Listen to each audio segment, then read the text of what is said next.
Welcome to episode 4 of NewsPoints on the Air, a production of the North American division of Seventh-day Adventists. I'm your host, Milan Medley. On November 1st, we turned our clocks back an hour. Daylight savings time is upon us. Sure, we got an extra hour of sleep, but now our mornings are brighter and our evenings are darker. That seemingly small adjustment of just an hour can have a major effect on our well-being in more ways than we may realize. Today's guest, Dominique Gummelt, is a fitness professional, certified well-being expert and transformational coach, international keynote speaker, filmmaker, and writer. And she's here today to help us identify ways the time change can affect our physical, emotional, and mental health, and provide practical ways to help us navigate the upcoming winter months. Dominique, thank you so much for joining us today. Thank you for having me. I'm so excited. So can you briefly describe the work that you do and also your current work and also how you've contributed to Andrews University and even Advent Health?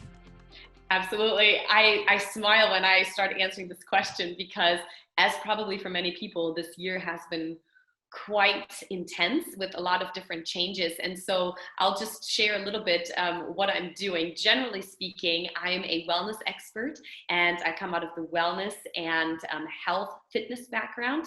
And currently, I am the director for university wellness at Andrews University. And in addition to that, I'm also the wellness expert and media spokesperson for a company called Verve Incorporated.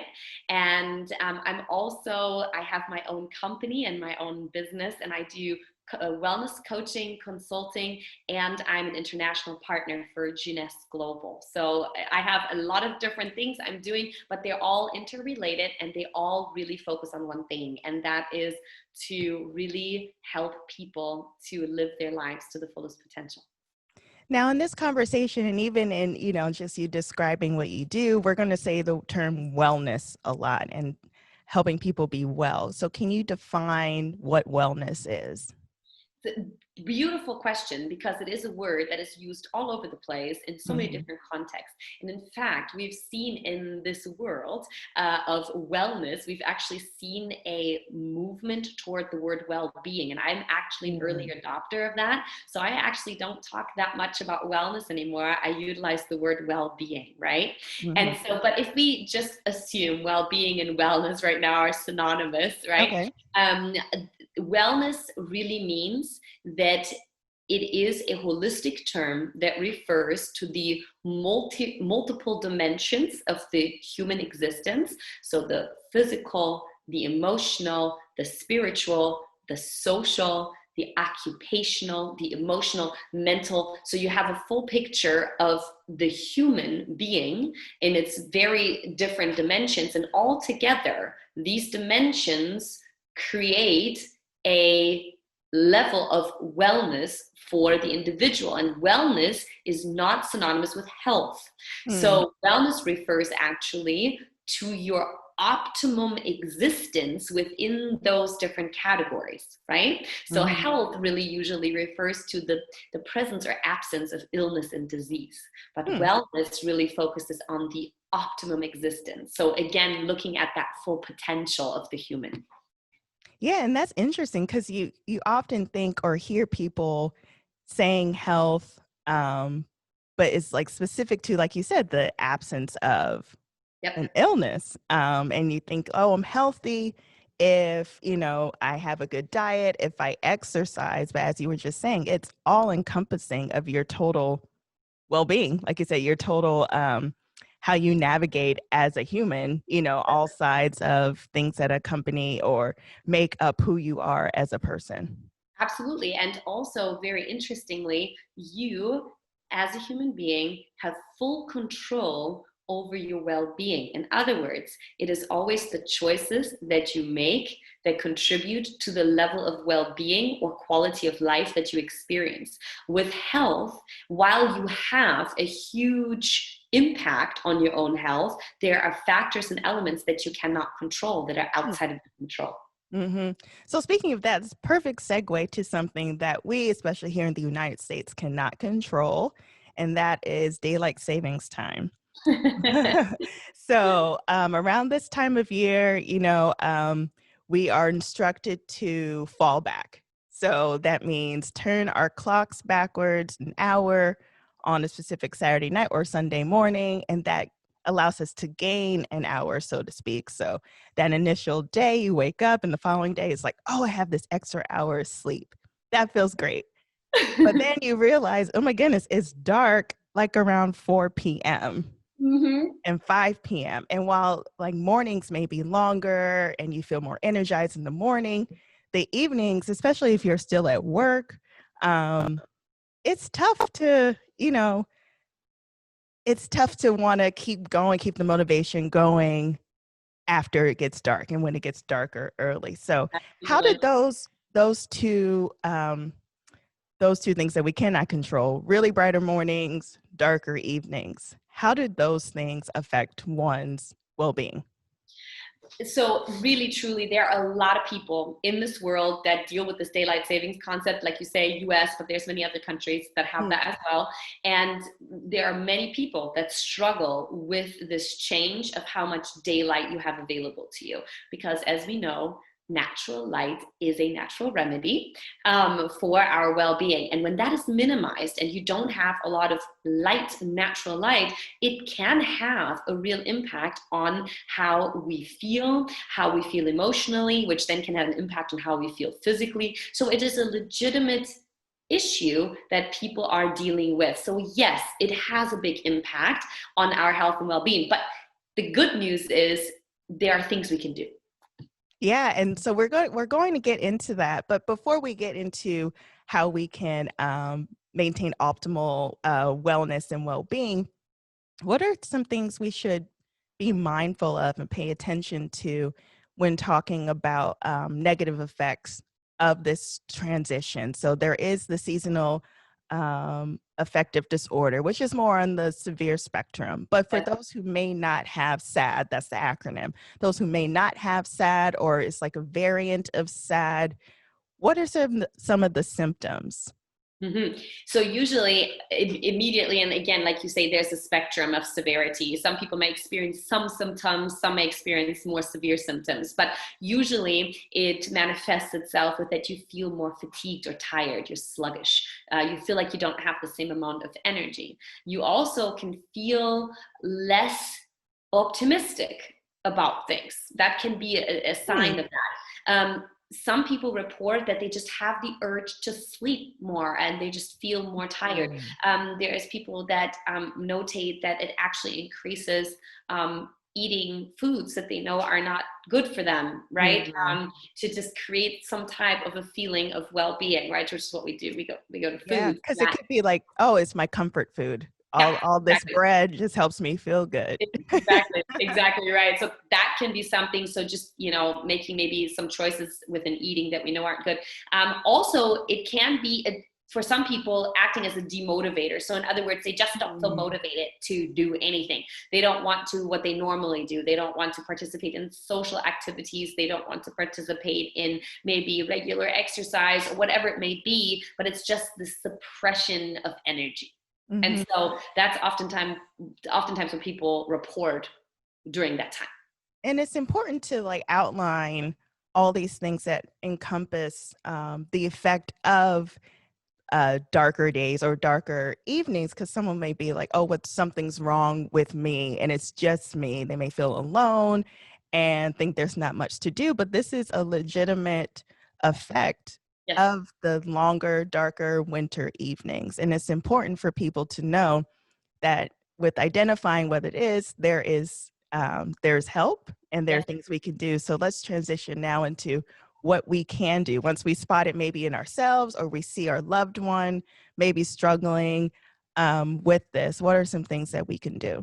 Yeah. And before I go into that, just real quick, because you just actually said something important. You said if we identify that in our loved ones. And so what's really important with SAD or seasonal affective disorder is that you would notice a change. Usually people who struggle or experience sad, you should see a difference during seasons, right? So it's something that where during maybe summer months, none of these things exist. And then the transition comes and you notice that things really significantly change. That's usually a good indicator, because we cannot forget that obviously there are other situations like clinical depression, other things that would not be necessarily tied to the seasons that are ongoing. So all I'm saying is we need to be aware of how things maybe change for us to be able to identify if sad is something that, you know, it affects us. So just as a side note to that. Right. But and it can even compound some other things that people are dealing with. So even if it isn't sad, just having longer evenings, darker evenings can make things that other people may be experiencing within their well-being. It could help or not help. It could make things a little worse mentally and emotionally. Absolutely. Absolutely. So sorry. So to answer your question that you actually no problem. had, This was very important to clarify. so you asked me what are some things that we can do, right?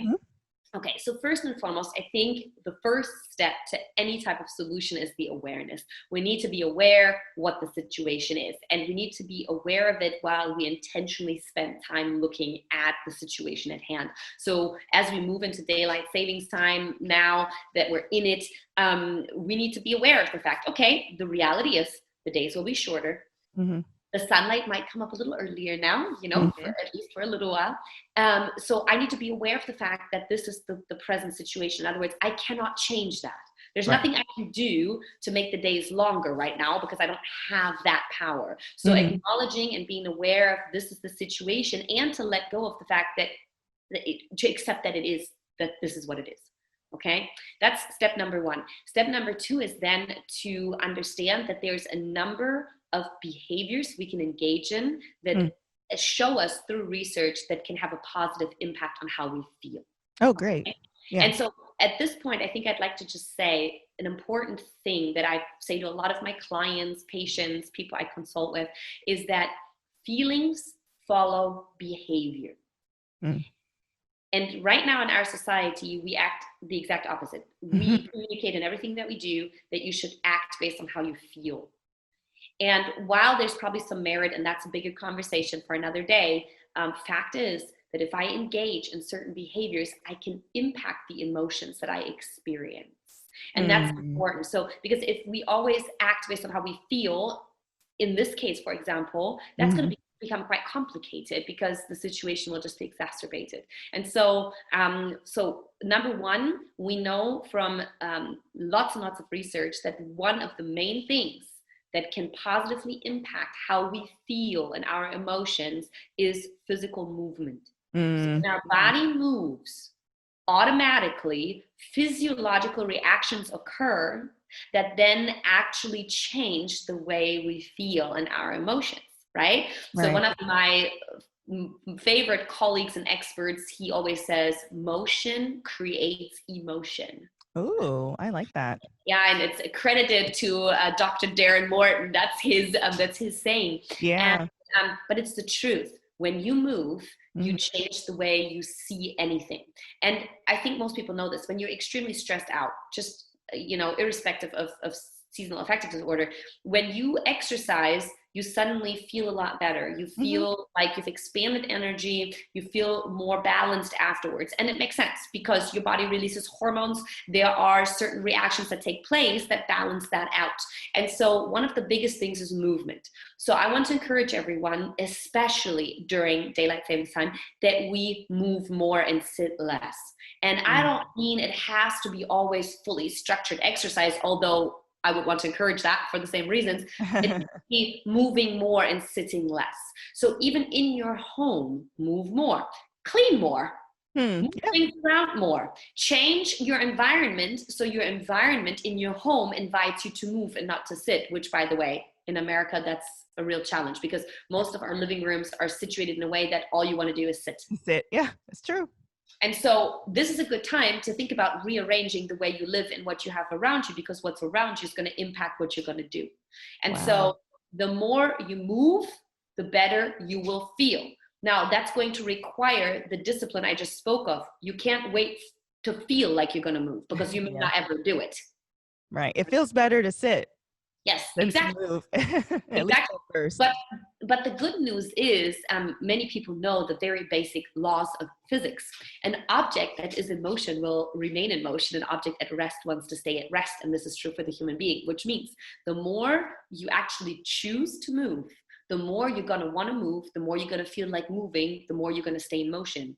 Mhm. And the better you're going to feel. So it's Yeah. a chain reaction. So I want to encourage everybody to move. And here's another important part. You need to move and do something you actually enjoy. If you start engaging in movement you don't actually enjoy, you're not going to keep doing it. It's true. Okay? So in your home, be creative. What can you do in your home? Okay, if it's too cold outside or whatever, what can you do in your home? Some people buy these little trampolines that they can bounce around on. I have a nice little home gym. I have a resistance ball. I have resistance bands, a mat that you can do exercises with. You've got lots of technology available to you. In fact, and this is truly, I've seen it now.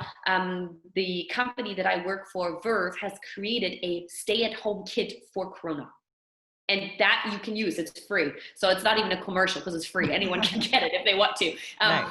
You can utilize it on the app and it takes you through short workout regimens. If you don't know what to do, you've never done it, it tutors you through it so you can start engaging in things from the comfort of your home. So you can just move more, okay? And you can, I don't know, you have stairs, you can turn on some music, you can move to music, you know, whatever it is you do, but just move more. I have made it a ritual that anytime I want to make some food or I clean the house or whatever, I put in some music and I put extra effort into it, right? Into what you do. And so be creative, do something you enjoy to do, but move more.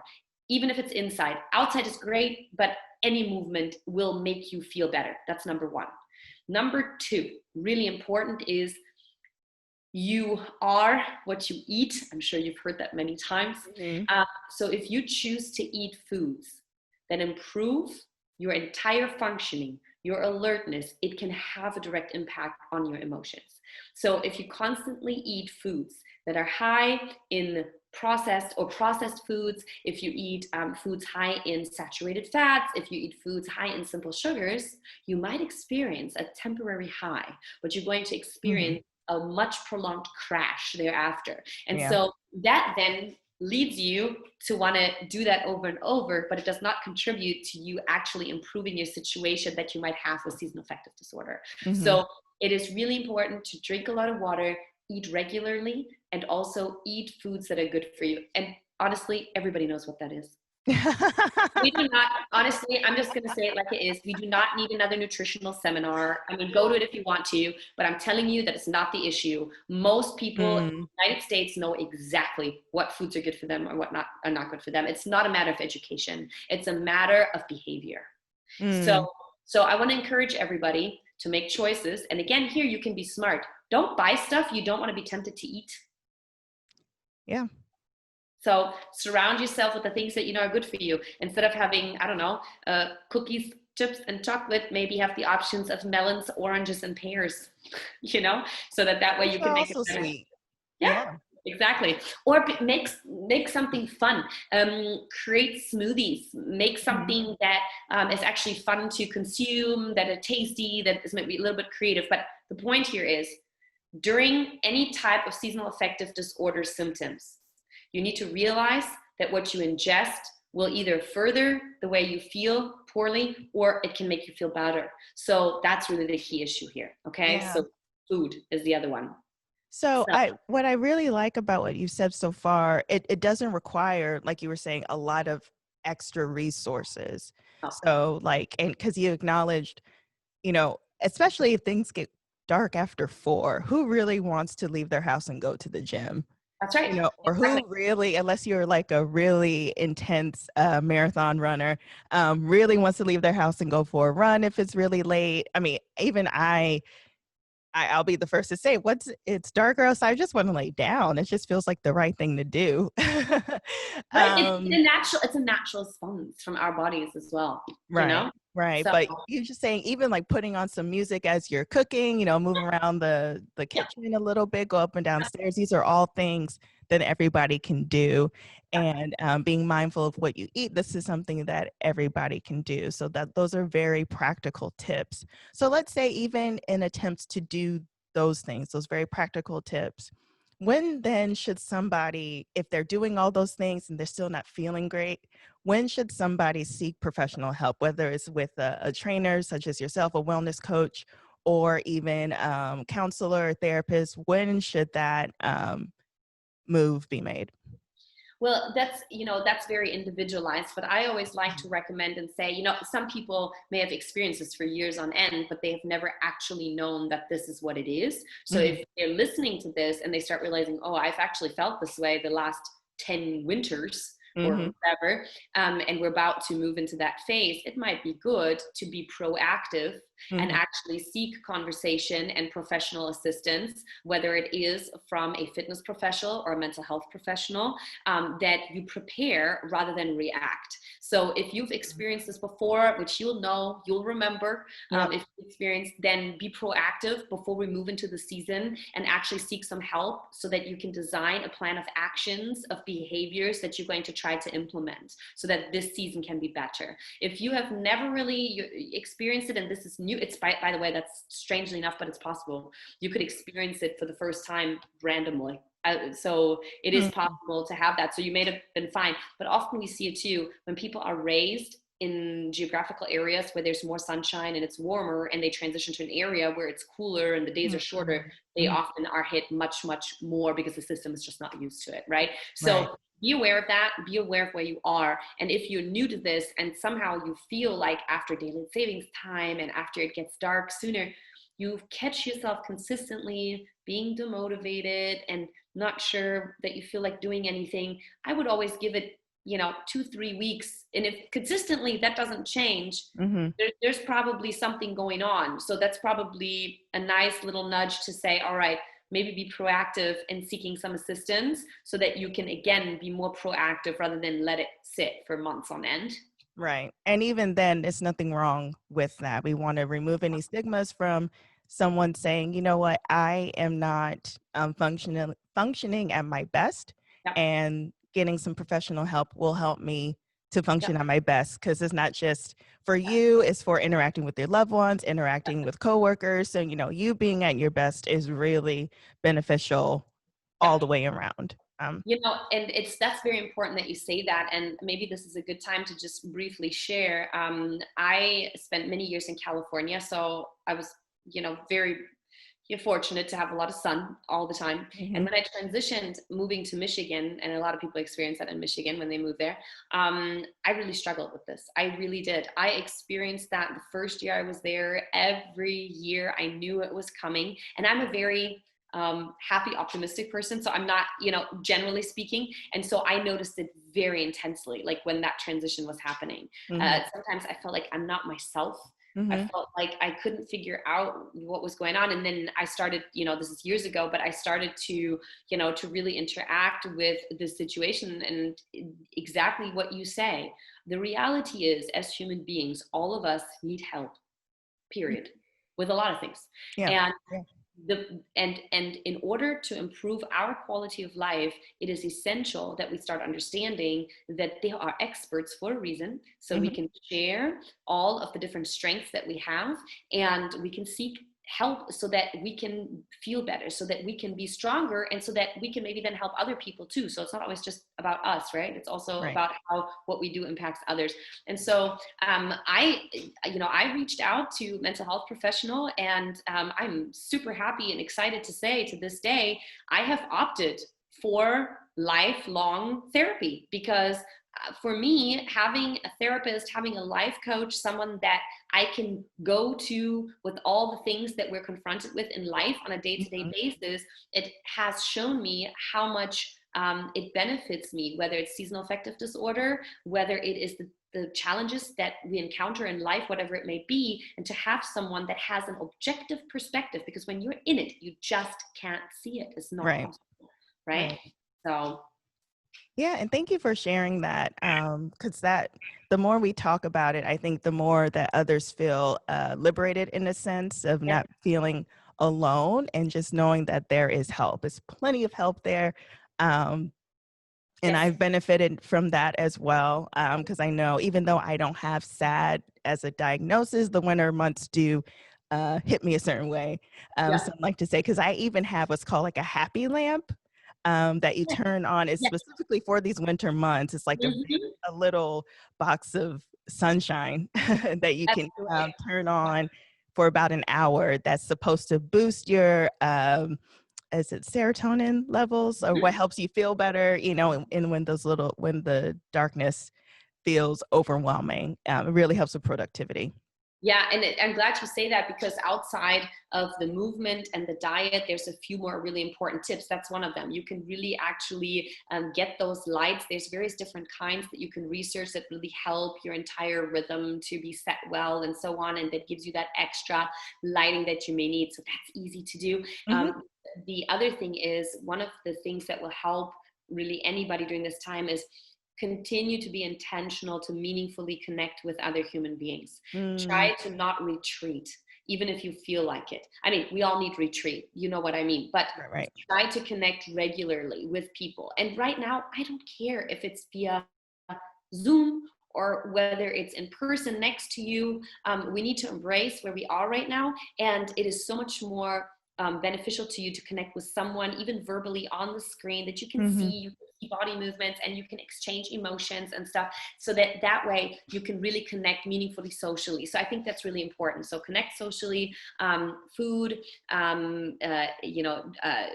exercise, and then also do think about your entire wake and sleep rhythm. So utilize the daylight as much as possible. So when time changes, depending on your schedule, Hmm. see if you can rise when it gets light, so Hmm. that way you can maximize the exposure to natural lighting. Hmm. For some people that's impossible if their work schedules are night shift or whatever they have, but if you can, try to adjust it so that you can actually wake up with the sun and utilize that. But then also making sure that you do sleep enough so that your body can restore and heal. Because Yeah. if you end up, because interestingly, even during SAD, when people experience a lot of fatigue and energy loss, they still don't go to sleep, but instead Mm-hmm. they'll hang on, maybe watching shows Yeah. on end or whatever, and then you Hmm. don't sleep, then you don't get your necessary sleep. So it's important to see that you get your 7 to 8 hours of sleep so that you can feel better.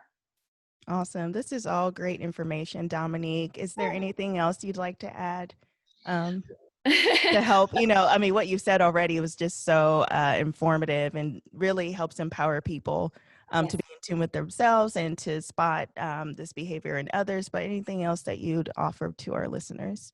I do. One more thing that I think is important. Oftentimes, when we experience situations where we're emotionally down, we often, by default, then start living in our own little world, because that's what that does. That mindset and the vision we have is very focused on self, because we don't feel well. That's very normal. And so what I like to say is, whenever you feel that way, think about what you can do for someone else. It often gives you Mm, different perspective. So it could be something little. Maybe someone that's not feeling well, give them a call. Maybe someone that needs some assistance or encouragement, write them a card.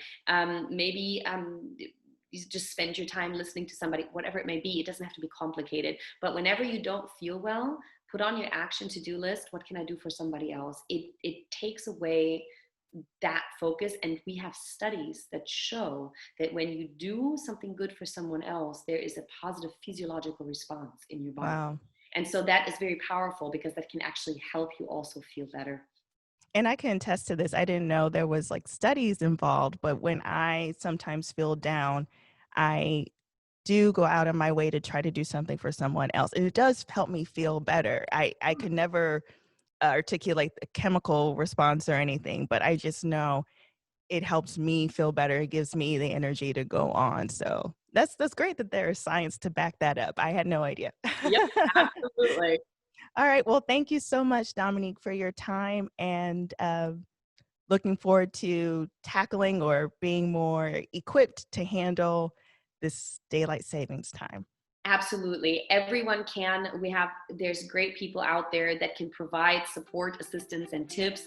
And yeah, I know that we can have the power within us to live better and to make good choices, but to not be afraid, because if this is the situation, reach out, ask for help. And I'm very positive, like I experienced, that you can do something about it. Thank you for tuning in to this episode of NewsPoints on the Air. NewsPoints on the Air is produced, edited, and hosted by myself, Milan Medley. The executive producers are Dan Weber, Julio Munoz, and Kimberly Moran. Graphics are by Jonathan LaPointe. Listen and subscribe to us on Apple Podcasts and Spotify. Share with your friends, give us a 5-star rating, and write a review. Also, be sure to subscribe to NewsPoints, a weekly digital newsletter with news stories, special announcements, and ministry resources. Visit nadadventist.org, then click on news. If you have any questions or comments, send them on in to ontheair@nadadventist.org. That's ontheair@nadadventist.org. That's it for this week. We'll see you in 2 weeks.